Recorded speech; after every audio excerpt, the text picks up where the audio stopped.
78 बरस से मुल्क पर काबिज मुट्ठी भर माफिया का कुछ ले कुछ दे का कुलिया मुल्क को तरक्की के सफर से कोसों दूर किए हुए है। ये वो निजाम है जिसमें नफा सिर्फ बंद कमरों में बैठकर डील्स करने वालों को मिलता है और अवाम के हाथ आता है तो बस फरेब और नुकसान।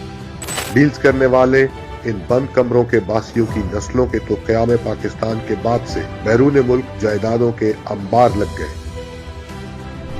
मगर अवाम खाली हाथ वहीं की वहीं खड़ी रही जहां वो हिजरत करके इस मुल्क में आने के बाद थी, बल्कि गालिबन इससे भी कम दर्जे पर चली। टायरों का सफर है कि खत्म होने का नाम ही नहीं लेता। अयूब खान और भुट्टो की केमिस्ट्री से लेकर जनरल ज़िया और नवाज शरीफ की लव स्टोरी तक इस मुल्क की तारीख में सिवाय डील ज़दा हुक्मरानों के मुल्क पर मुसल्लत रहने के कुछ नहीं रखा। साल के इख्तिताम पर टायरों के इस अज़ियतनाक सफर में घूमती कौम के लिए एक एक्सटेंशन की खबर कोई अचंभे की बात तो नहीं। जाहिर है कि जिनके लिए अवाम के वोट की हुर्मत को तहस नहस करके बेशर्मी से रात की तारीकी में इलेक्शन चोरी जैसा मुश्किल टारगेट सर किया गया, बदले में उनसे एक्सटेंशन का तोहफा तो बनता ही था।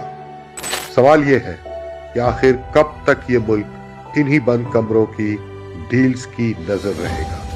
सवाल यह है कि आखिर कब तक आईन, कानून और मेरिट सब इस मुट्ठी भर माफिया के कुछ ले कुछ दे के जालिमाना कुलिये तले रोंदे चलते जाएंगे। आखिर कब तक?